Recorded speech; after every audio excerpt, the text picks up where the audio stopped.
I've done an open house before and had a buyer walk in and have cash, make an offer with me, and they got the home. And that was one time out of many years of working, but that's been a success and a truth. And then sometimes you have people that just are not able to find what they're looking for, and they have to consider their circumstance. And I think that's what's important about a buyer specialist, is that you have to listen to your client, because you are bringing them through a process where it might not eventually work out, especially depending on the inventory and what's available. So walk me through the process. So I'm a buyer and I call and I go, John, I want to start the home buying process. Where do you take it from there? And one of the things is, right now in this kind of market, the first conversation I'll have to have is a very serious one. And that's to let them know that we're in a market where you have to have a need more so than a want to get into the market. And it's going to take a very strong offer. And what that means to me is, usually over list price, and the buyer to have the ability to back up anything that they're offering in cash. And a lot of first-time home buyers are not in that kind of market. And that's very difficult, but I think as a buyer specialist, you have to be honest, and people appreciate that a lot. I totally agree with that. I so agree with that. I think it's with anything, whether you're going to the dentist, whether you're going to your doctor, whether you're going to get your rugs cleaned. I don't care what it is. I think we all just want the information. We just want to know what to expect. What is the level of expectation here? Because nothing's worse than the old assuming, I saw this going one way and it's going another way. Everyone's disappointed. I mean, everyone's disappointed that way. And in a normal market, which someday we will be back to a normal market, doing that buyer consult to understand what a buyer's needs are is really important, because there's so many questions that go into it. Like, where's your job? Do you want to be closer to your work? Do you want to be closer to your play? What's important? A lot of people coming from out of state think they've got to travel, an hour to get to work because that's what they're used to. And yet we don't have to do that in Dallas. And that's really one of the things I love about living here is you can live close to where you work and be home. I don't always want to be driving home. I want to be home. So it's kind of what's important to them. And then once you know that, you can almost go find the house without them. One of the things that's changed a lot over the past few years with being a buyer's agent is whenever you work with buyers,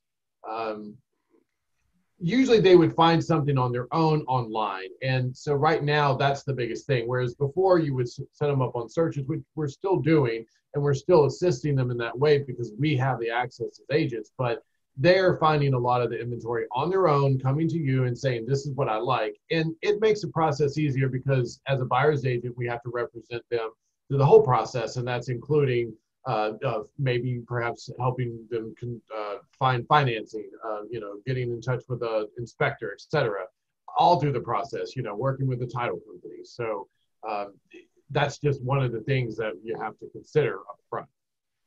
Yeah, it's, there's a lot that goes into this. Like I said, it's not just as simple of, I want to buy it and we write an offer and we're done.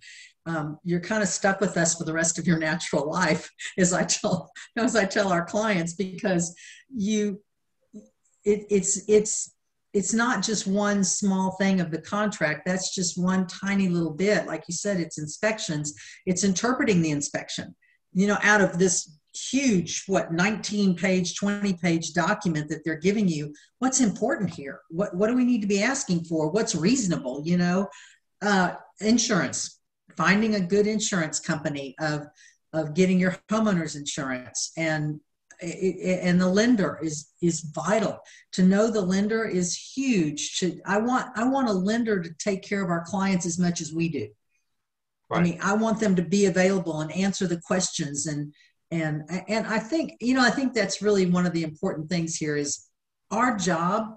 And I know you take this so to heart, is to anticipate the question before you even ask it. Yes. Because I hate being in a position of, I would have asked if I had known to ask the question. Yes. Right?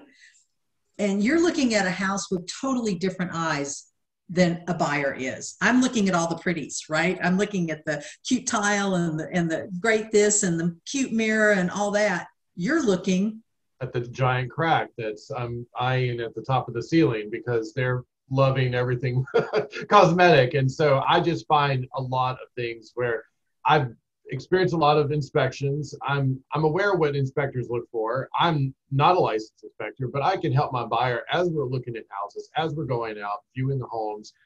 They can have an objective eye to say, okay, I know that this probably won't be worth my time, or heck, I know this is going to be one of those properties that's going to be great. And so I need to make a good effort in making an offer. And then that's where also I come in to kind of be a cheerleader and a guidance counselor through the process of that.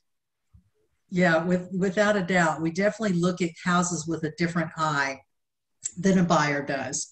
And to have them fall in love with the Pottery Barn furniture and the look and all of that, all that's going to be gone. So we need to look beyond that. Yes. Because all that stuff's going to be gone when they move into the house. And I know that's a rude awakening as well. Give me a good advice for a buyer starting the process. So, I mean, today's the day. We've been talking about it for months and now we want to get started. So where do we start? Very good question, because when you start as a buyer, you're going to have a need, and that is, do I need to move for my job? Do I need to move because I'm moving out of a property? And depending on that need would mean that, okay, well, I'm going to get out there and I'm going to want to buy a home. So what's my competition? What's my price range? And what's going on in the market right now is we're seeing homes that are hitting the market. They're receiving over list price offers. Like I mentioned, that they're doing the backup. And so as a buyer, that's something also where we have to start is, the financing and where is that coming from? Because I think a buyer has to check all the boxes before they get on the road in order to get ready. Whereas before we would kind of start to look at houses and evolve through the process together. And then by the time we finish, we'd be at a house. But now you basically have to have everything, your ducks in a row, ready to go. Everything, from financing all the way to where you're going to go when you finish and where you close. Yeah. And something I love about it, and we've talked with this when I've had some of our lenders on this video, is I don't personally understand what $100,000 is, or 200 or 300 or 500,000. That is just an obscure number to me. I can't even equate that to anything. So I really love that our lenders are able to take a mentality of, look, we're making payments at our apartment of $2,500 a month, and we could easily go to $3,000. Let's turn that into a loan. What does that look like? And how much money have they saved to put down? And like you said, right now with houses going over asking price, which is just crazy to me. It's a phenomenon that I hope is over sometime soon, although I don't see that happening, because in the month of March, we get our numbers a month late. So we just have gotten March numbers here recently. In March alone, we were down 71% in inventory, meaning the active listings available for us to sell. We were down 71% from this time last year. So there were 6,085 listings.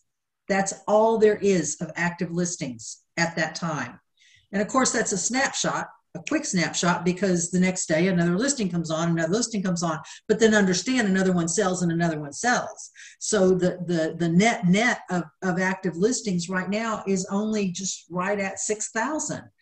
And that's, we're a giant flex. Yeah, that's a really bad number. So, and even year over year, it's 60%. So, I mean, it's not like it's just 1 month was bad. It's been bad. So we have far more buyers than we have houses to sell. And so with so many people after one house, when one house hits the market, it's like, you know, all these people are on it. You probably are going to have to go over asking price to get it. So if you're wanting to be at 300,000 for your sales price and you've saved, let's say 20% to put down, maybe you need to be looking down around 275 or 250 so that you can put that additional money to get the house over asking price. So just because you can spend 300 doesn't mean that you necessarily get to go look at 300, because it depends on how much extra money you put aside for this little project. Now, the good news is if you were going to put down 20%, so what's that, $60,000 on a $300,000 house, maybe you only put down 10% and take that additional money and put it into going over asking price. So there, I mean, there's ways to do it. There's ways to help get into properties. You know, maybe grandma's wanted to give you some extra money. Maybe mom and dad wanted to help finance it. If you're lucky enough to have those resources, maybe that's where the money comes from as well. So there's certainly other ways to go about it. But once you know that I need a 3-bedroom, 2-bath, I want a yard, I want a garage, and you've seen a few houses with me, you can kind of start to almost look without me. I mean, not that you're going to go buy a house without me, but most buyers will have something in hand whenever you start to talk to them. They found it on Zillow or other websites like that, and that's great. Like whenever, because the buyer is more educated, they'll know what they want. But again, I think part of the buyer specialist experience is introducing buyers to areas maybe they're not familiar with. That's one of my favorites, because living in the Dallas area, being a buyer's agent, you get to see so many, neighborhoods, so many things that maybe an everyday person that lives in the city might not see, because they have their own life, et cetera. But we as agents, I see so many interiors of houses. So I really like to pick the buyer's brain a little bit. And when we go out to see a property, I'll ask them, are you familiar with this area? I personally like to know the restaurants, the businesses around there, and then I'll kind of advertise and promote that area. Sometimes it's worked in my favor where the buyers will find a property that they weren't familiar with, like Murphy, for example. I had buyers from out of state. They were wanting to move to Richardson, around the Ritter Road area. They had picked houses that, they were sure that they were going to purchase that house. And we went to see it. I introduced them to Murphy about 3 miles up the road. They found the house that they wanted and ended up buying that house. It was something that they, as a Californian, probably would never have realized, but it was perfect for them. And it also helped them on taxes, because they saved a little bit of money compared to right down the road. Right. And that is, like you said, that's just something that a buyer's agent can bring to the table, is introducing areas that you would have never known existed. And because we do see so much, you kind of come in and I have a love-hate relationship with Zillow, because one, the information on there is more than not wrong. The home is no longer available, but they go, but it's saying it's available on Zillow. Yeah, well, there's better sites to use than Zillow that are so much more accurate. I mean, our site is updated every 15 minutes. So that's what you've really got to have some better information. And because it was available this morning, it might have been working a contract all this time, and it's now under contract by afternoon, and yet you saw it this morning. So that's just kind of what's happening right now.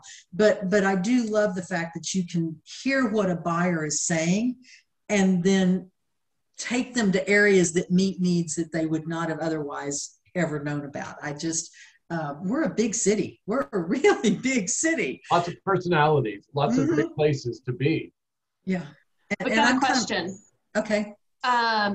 This is kind of a perfect timing. So what are your preferred lenders doing for you that most others out there do not? Well, I think the biggest thing for me is they explain the process.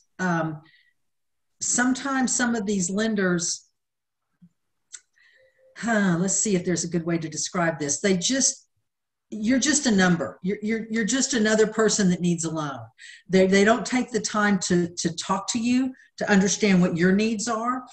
How much money have you saved to put down? I know I've had a client before that wanted to put down 50%. And that's a crazy way to spend your money right now because interest rates are so low. That money can be earning you more money somewhere else. And so those are the kind of conversations I want a lender to have with you is explaining the why, why only put down 10%? What's it going to cost me if I put down 10%? Because I'm going to have P&I insurance, private mortgage insurance. Yes, but not for long because as the house appreciates, it goes away. So the ends justify the means sometimes to do a 10% versus 20% down versus 50% down. There's just a better way to spend your money. And then two, like I said, I really can appreciate a lender who goes what I call backwards and goes, what are you comfortable paying? What is a comfortable monthly payment for you? Because we all look really good on paper. I mean, quite frankly, a lender's going to come and go, you can afford $500,000. You're like, whoa, wait, who's paying for that? I might be able to afford it, but I'm not comfortable doing that. So then what are you comfortable with? So that to me is these are questions you should be able to ask a lender and get an answer to, don't you think, John? I mean, yeah. One of the things I love whenever I work with one of my preferred lenders is that they're always in communication. They're very open. We always can't be available all the time. We do have to sleep, but I feel like, that one of the preferred lenders is always available. And so if you have a question, your client has a question, it's never, one of the, something rude or whatever to contact them. One thing that I also appreciate is walking them through the process because sometimes they might have questions about maybe a down payment assistance program or something like that. Definitely not in vogue right now to have, to have a loan with one of those because it's very difficult, the way that those work out, I think with your loan type, et cetera, win this competitive market, but they know their options and they know what's available to them. And I think the lenders walk them through that. Yeah. And I think your point there too, is that the lender offers numerous programs. It's not a one size fits all. Like all I know to do is a conventional loan, 20% down. That's all I know. There's a whole Hometown Hero program that I love. And if your lender, if you are any kind of first responder, a firefighter, a policeman, a teacher, a nurse, a doctor, there are programs for you that not every lender has access to. So I love that our lender has that as well, whether it's an FHA or a VA, or that someone can do any of those and explain the why. Why would I want you to do this? Why would I, again, I'm kind of just talk me through the process so I understand where we're going. And so it's what I look for in a lender, anyone I work with, whether it's my plumber, my electrician, my air conditioning guys. I have cultivated those resources because they have done a phenomenal job for me or one of my clients, and therefore they've landed in our lap of people who help us understand what's happening here. How bad is bad? I think that's the question, is especially after inspections. It's like, no, there's rotted wood. Is there rotted wood, or is there, what are we talking about here? Put it into some perspective for me. Right. And also there's going to be some pushback during the whole transaction. I think a lender that has, be able to control the situation, or, just be able to communicate with everybody, because we all have to be on the same page. Everybody needs to be, and also I want somebody to be able to make me feel like, okay, if I do my job really well, they'll do their job really well. So that I don't know I can't name any names or whatever, but it is one of those experiences where don't feel like you have support from everybody, then it makes it a very difficult transaction. Yeah. And we all would like a smooth transaction. It's not impossible. It's not mythical. No, it should be expected. Transactions should go smoothly. It should be expected. And if you're controlling the controllables, it frees you up when a fire happens. That's kind of the way I look at it. And Yeah. so, for our team, we've got, Candace overseeing every inch of the transaction. She's talking to the lender and the title company and the surveyor and making sure that everything is just rolling along just like it should. Where if an agent is out there working by themselves, they're having to do all of that. They're having to take buyers out and show them houses, write the contract, get it done, talk to the lender, talk to the insurance company, and in the meantime, you've got other buyers that are out there waiting it's too much. It's just too much to do a job and get it done smoothly. It's a lot of moving parts. Yeah, that's a good point. A lot of moving parts. And I think that's what makes it great about having the specialty of being a buyer's agent. There's a lot of moving parts. I'm just part of the moving parts, and I enjoy what I do. So I think that makes a lot of sense whenever you're working with buyers. And also I have experience as a listing agent. So that helps me to explain the process to my clients, because they do have a lot of questions. What would a seller expect? What kind of offer should I be making? One of my favorite questions that buyers ask me a lot is, should I worry? Because I like that. Should I give them permission to worry? Should I be worried? Because I'm the thermometer of the whole transaction. So, if I'm worried, if I'm upset, if I'm dealing with something, the buyers will feed off of that. So, I have enough experience to tell them, don't worry about that, or, no, we don't need to worry about that. But I really love how I get asked, should I worry? Should I worry? No, never. I love that question. Should I worry? I'll tell you when it's time to worry. Yeah, exactly. No, just watch me. I'll panic. No. Yeah. When you see my hair go up straight, you'll know it's time to worry. Yes, exactly. I know. That is a great question. I don't think I've ever been asked that. I love that. When should I start to worry?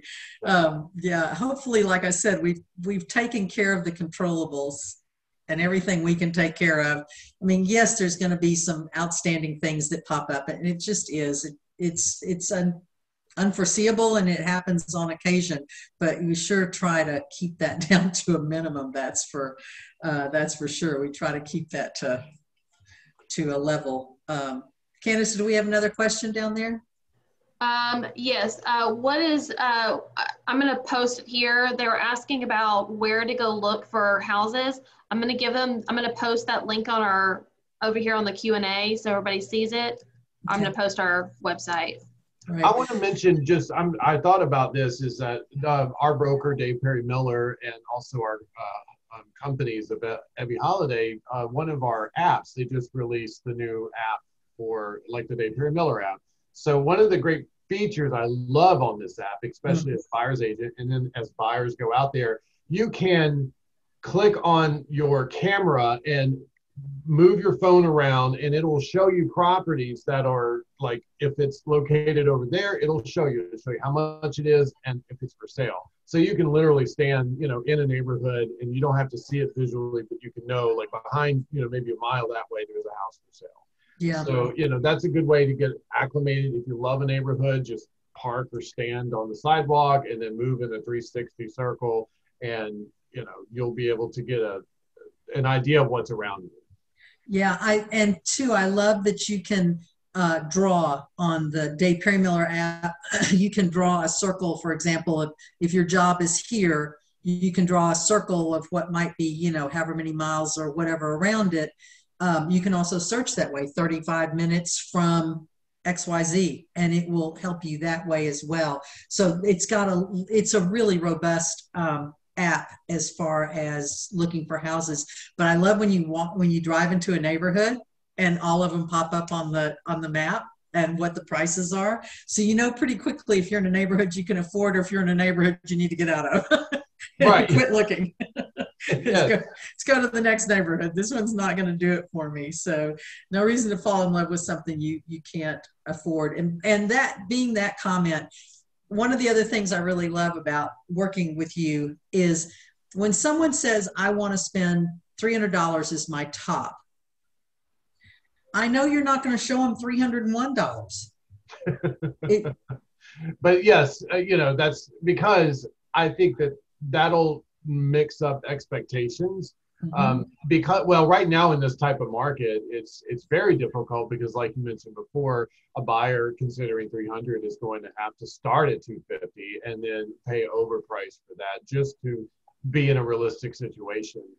And so if they go to see other stuff that's well overpriced, it's not going to happen. And it's like going to a store and not having money and then getting upset because you can't buy anything. And like you get upset at the cashier because you can't afford it. That's kind of the way it's been, with this market. And it's a hard, heavy pill to swallow. Yeah. I do love, though, if we're not going to presume to spend your money. If you give us a price, then we're going to go from that price down, not that price up. So it's important for us to hear what you're saying and what you want, and then for us to fulfill that. I know early in my career, I got this complaint a lot from agents who left another realtor and ended up with me somehow. And the comments have been, I kept telling them this and they kept showing me that. And that's just frustrating. That's just a waste of your time and our time. That's just wrong. It's just wrong.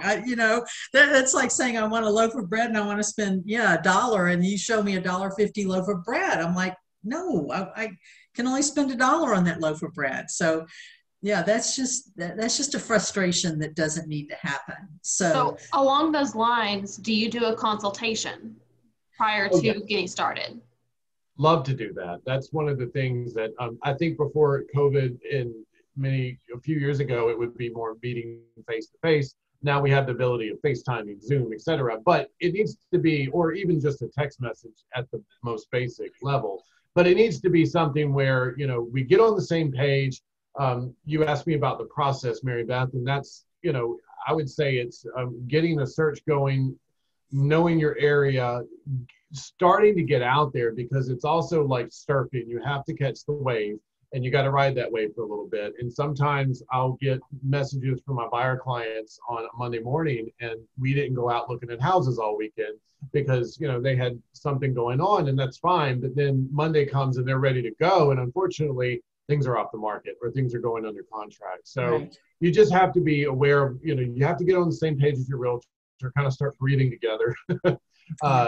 And then just kind of start to get out there, and that it'll evolve the right way.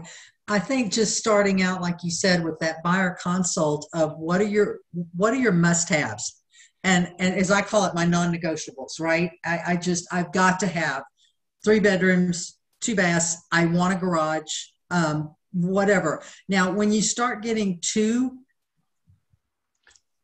specific, I want a fireplace, I want wood floors, I want a circle driveway, you've almost narrowed yourself down so much that you've weeded out really great houses because it didn't have a circle driveway, right?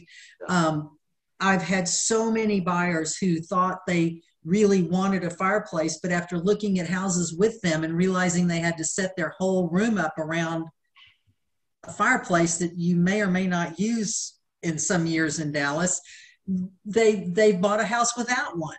So when you limit yourself too much by all the little bitty things you might want in a house, I think once you see it, it's like, wow.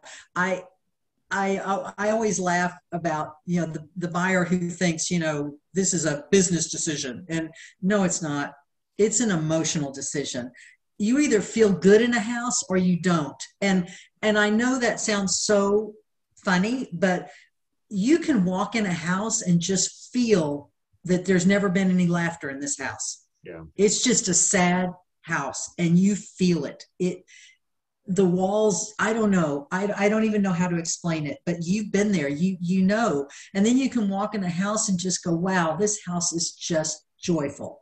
It's just, I also like to see what the buyers will provide in the beginning because they've done their research and they show me some listings, and it's always kind of, I call beginner houses because either they've been on the market for a little bit, people, or I've seen them a few times with other buyers, and so they'll send them to me, and I'm always willing to go show in the beginning. I'll say, well, let's take a look because I want you to understand, it could be a really bad property, as I call them turkeys, they're just not great properties, but we're just going to have to look at it because you need to understand, I don't want you to just look at beautiful properties all day long. I want you to be able to, tell the difference, and to also, when we look at properties that have been flipped, a lot of people, that's one question is they say, how much work am I willing to do? Am I willing to live in a house that needs updates, or do I want one that's been finished? And if it's been finished, like how well?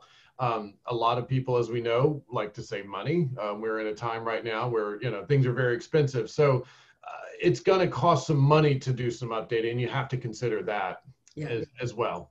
I call it working backwards. If someone wants to buy a $500,000 house and it needs paint, carpet, and wallpaper, then we need to be looking at about maybe $475. If it needs paint, carpet, wallpaper, and we need to knock out some walls to get it like we want, then maybe we need to be looking at about $450, so that when you're through, you're at $500,000. And one other thing, I know both of us feel really strongly about this. No one is going to buy a house from us that we don't do a market analysis on to let them know that what they're buying is worth what they're offering, right? Yeah. I just got that question yesterday where they said, it was a buyer, and he said, why do people even try to list? Why don't they just list for whatever they want to with the way the market is now? But I explained, I said, to my understanding of this market is, everybody that has either you have cash or you're going to have a loan, and the loan is driven by the appraisal. And therefore, if you just go out, yes, you can put your property on for whatever price you'd like, but I think a lot of agents are going to call you out, and they're going to say, this is crazy. And then they're going to run the analysis, tell their buyers, and then it's going to cause people to not want to make offers. Right. And so you have to put it on for a certain price, but then you cross your fingers that you're going to get this over list. And I think you and I as agents are all shocked in this market because we're told by the listing agent, you need to make the offer. It needs to be over list. You need to give us a free lease back. You need to, and it's, where is the negotiation in this? Yeah, it is the strangest market I've ever worked in my life, and I've been doing this for a really long time. And it's a frustrating market for those of us who work with buyers. It's a very frustrating market because we're setting our buyers up for what we would never set them up for before. We would never willingly put them in this situation, and yet that's the situation we find ourselves in. And so, to get a house, this is what, hopefully, the best thing we can find right now is a buyer that has the flexibility to either stay in their rental that they're in, or they've got time. And so they can give the seller some time to get out, to go find a house, because we're not letting our sellers go look for a house until their house is under contract, because no one's going to take their contract knowing they've got to sell a house. And so the ability to buy that seller some time to go out and find a house, negotiate it, get all their stuff done, and get in so that you can get in. We all can't close on the same day and levitate over to the next house and jump, and drop in. You can't do that. Odds are against you in that. Yeah. And that's also what this market is like. I think it's a lot of odds. First you have to make sure you're vetted enough to get into the market and be able to compete, but then you have to compete with the odds. And that is, how many offers am I going to have to make before I get under contract, and what's my time limit on that? I think both of us can agree it's probably somewhere between 4 to 6 offers before they win one. And that's frustrating for everyone. No one likes to get bad news. Nobody. Who in the world wants to call and go, you didn't get it? That's just not a phone call that any of us want to make. It's just all there is to it. So, Candace, do we have another question? What's up? Yeah, they were just wanting to know kind of what areas do you work in, John? And John, your screen kind of jumped up on you a little bit. Oh, wow. Thank you. All we were seeing was your eyes. Well, okay, there we go. Sorry about that, guys. Hopefully I didn't make anybody nauseated. It just happened, so don't worry about it. Okay. Thought maybe my chair shrunk. I work all over the Dallas Metroplex. My knowledgeable areas, I live in Richardson, and I have been here almost 10 years in Richardson. And I service the Plano, Garland areas that kind of radiate outward. And also, I've been able to go up to Melissa and Anna. It really depends on where the market is and what you're buying. If you're going to buy a resale property and you're in your price ranges, I would say that if you're looking under the 300,000 price range, Garland is a wonderful area that a lot of people are not aware of, or maybe that they haven't heard how awesome it is over in Garland. So, that's something to consider. If you're looking, a lot of people will ask, oh, I love Frisco. Oh, I love, that area. Just be aware that there's not a lot of inventory up there, and that those houses are going to start 450 and above. And one thing I did think about that I wanted to mention is if you are, and when you're considering to buy a property that, we don't know how this market's going to turn out. If you need to buy, if you want to be able to invest your money, I would say you might consider buying a condo or buying another type of property where we did find out last month, Mary Beth, that the condo market is now starting to pick up. I think we're seeing kind of an overflow from this single family market. I agree. But if you really need to jump in, then do it now and get a condo before those prices get out of hand or more than you can afford at the moment. Right. But at least you get into something, put it in equity, and then when the market can correct or you can afford, you can hop into a home. Yeah, I think that's something it's really a valid point. This is not your last house. For a lot of people, this is especially our first time home buyers, you'll be in this house maybe 5 years, maybe 7 years. If you're lucky, maybe you'll be in it for 25 years, maybe. But this isn't necessarily your last house. And so look at this as the springboard to get the equity to buy the next house. And so, that's another way to look at this. But when you were asking about where do we work, I'm born and raised here. Lived in this city my entire life. And so there's really very little of it that I don't know. I was in Grapevine, South Lake, Colleyville, Flower Mound last weekend with some out-of-town buyers. Certainly the Dallas area, any part of it, even on down into southern parts of Dallas, Oak Cliff. There's just not much of it that I don't know. Much past Arlington, I'm not your girl. As John said earlier, if we can't tell you where the best hamburger and the grocery store and all the fun stuff and the farmer's market and all that stuff, when we can't share that information with you, then we're not the right people for the job. But this market has taken us into Prosper. I've sold Salina. I've sold Little Elm. It's more, I think, for both of us, it's hearing what you're saying and turning that into a house. And so there's no right answer for, is there an area that we work? Many agents do just work a very finite area. Very true. They do. They've set their business up that way, and that's all they know, and that's all they sell. I guess early in my career, because I do know Dallas so well, I would hear people say, I want this. And I'm like, oh, I need to show you this because, oh my gosh, you're not going to believe how much more house you'll get for your money if you'll just go here. And invariably they end up buying here when in fact they told me they wanted to be here. So there is no right or wrong. It's just really, if we're doing our job right, we've listened to what you've said and we make it happen. That's really the bottom line of it. So I hope that answered that question. Did we have another question, Candace? Because we're kind of getting towards the end here. Answered questions like sometimes before they were already like answering our questions. Yeah. So you guys are doing really good. So yeah. Okay. Yeah. Exactly. If you could give advice to a buyer right now, John, what would it be? I would say believe, and getting through this. You have to have some hope in it. Um, I would say that you really need to consider the fact that this is a difficult market for people that don't have a lot of money to put down. There is nothing wrong with having a 3.5% down payment, and there is nothing wrong with having a 5% down payment.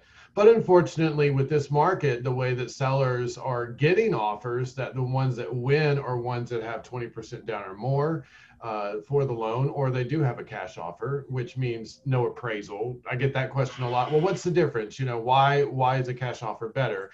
It's not so much that they get cash; it's the fact that they don't have to wait for an appraisal. But let me mention that buyers are also waiving their buyer approval period, which in the contract is a way to terminate if you can't get the loan. And the buyer has many ways out. The seller has one way, and that's the buyer would default.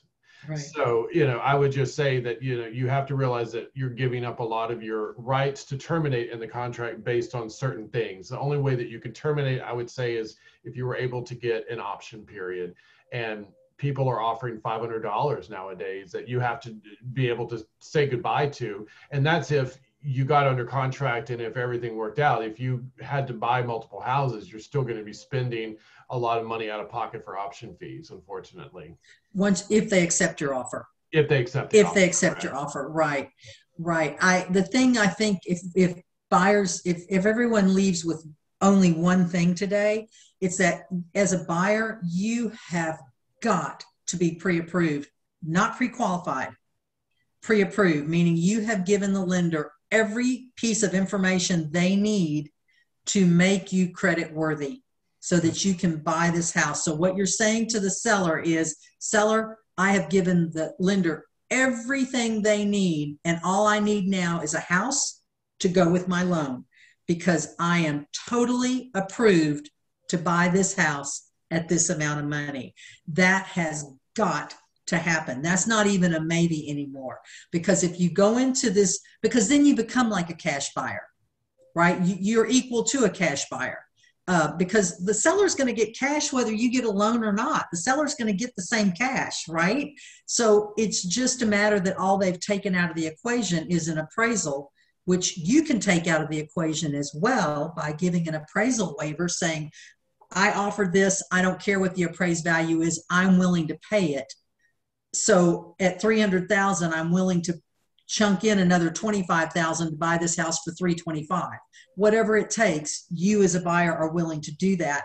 So there's ways to get around a cash buyer and to make your offer look equally as good. One, it takes the expertise of your agent, which is huge. That's everything right now, is your agent having the knowledge to write a really great contract. That is huge. But having the lender letter that says this person is so well able to buy this house, and really all we need now is an address, because the lender does have to have an address to go with this loan, or otherwise they can't push it on through the system. And that's what I'll do, Mary Beth, whenever I talk to a buyer. One of my preferred lenders I like to use is Jason Browning of Academy Mortgage. Yeah. One thing I do is I'll share his number with the buyers, and I'll just invite them to contact them. Usually within the next 30 minutes to an hour, they're pre-approved. I know that they can get quickly into the process, because I think the question would be is, how long does it take me to get pre-approved? That depends a lot on the buyer. Yeah, with your preferred lenders, they can do it over, in a second. But also you as a buyer have to be ready to, I think, donate your time. I get a lot of complaints from buyers saying, oh my gosh, the lender won't stop bothering me. They've asked me for the same document 10 times. It's okay. Yeah. It's okay. Right. Yeah, but you have to be prepared, I think, to work. I think Candace learned that when she was trying to buy her house. She was so frustrated. So I think both of us recommend that they get a folder and they put the documents in it. So when they need that again and again, it's because it first went with the lender, then it went to the underwriter, then it went to the processing department, and somewhere in that course, that page got taken out, misplaced, whatever. But at the end of the day, they need it. And so, yes, it's frustrating. I get that. But just put it in your purse, put a folder in your purse, and just drive around wherever you go, because I promise you're going to get asked for it multiple times. Yeah. Yes, definitely. Scan it, just be ready, because that'll be, also want to mention before we end today that it's kind of a two-sided process. When you start with your buyer's agent, you're going to work with them nonstop in the very beginning. Once you get through your option period, once you get out of option period, then you're going to be dating your lender, as I say, because you won't see me very much until, we will always communicate, but you won't deal with me as much until the end. We will do a final walkthrough. That's the guarantee that any repairs that have been made by the seller have been completed, and that you feel 100% comfortable that you're going to be purchasing this property as well. Because I get that question as well, is, how am I going to know that they did these repairs? When is this going to be done? I said, don't worry, we have the walkthrough. You just need to meet me there at this time, and we can maybe even go to the closing afterwards. It just depends on when we need it done. Right. You definitely want to do that walkthrough and make sure that what you're buying is what you're buying. Yeah. That they haven't put a hole in the door or scratched the floors or whatever else, because once you close, it's yours. You're done. You don't get to go back. Can't call your agent and cry. I mean, you will, but you're not supposed to. Exactly. And say, oh, something went wrong. Sorry. and that just kind of comes from your taking the time at the beginning, that I know you do, to talk them through the process. This is how this is going to go down. And, I often say you need to find a lender and a realtor whose personality you like, because you're going to be living with them for a while. As you say, you're going to be dating for a while. And so who do you want to go out with over and over and over again, right? Not the person that drives you insane. You definitely need to have the same kind of mindset.